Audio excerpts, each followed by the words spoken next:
Hi నమస్తే అండి. అందరూ ఎలా ఉన్నారు? ఈరోజు లివర్ కందనకాయ ఫ్రై ఎలా చేయాలో చూపిస్తాను. శుభ్రంగా లివర్ కందనకాయ శుభ్రంగా కడిగి పెట్టుకున్నానండి. గుండెకాయలు కందనకాయలు ఏమనుకోవద్దండి, సగం ఇంగ్లీష్ సగం తెలుగు మాట్లాడుతున్నానని క్షమించాలి. పొయ్యి వెలిగించుకొని బాండీ పెట్టుకొని గుండెకాయలు కందనకాయలు అందులో వేసుకోవాలండి. చిటికెడు పసుపు కూడా వేసుకోవాలి.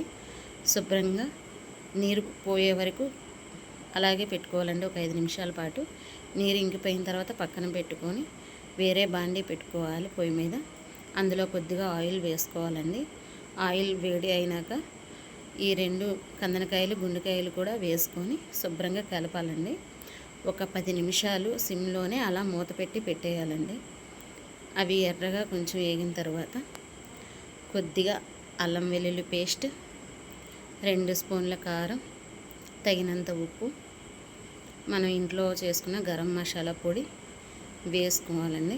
అది కొంచెం బాగా కలుపుకొని ఒక 2-3 నిమిషాలు అలాగే మూత పెట్టి పెట్టేయాలండి సిమ్లో. అది కొంచెం బాగా వేగినాక కొత్తిమీర వేసుకొని పక్కన పెట్టుకోవాలి. నా ఛానల్ని సబ్స్క్రైబ్ చేసుకోండి. అలాగే లైక్ చేయండి, కామెంట్ చేయండి. Thank you. మీరు కూడా ఇలాగే ఇంట్లో చేసుకోండి.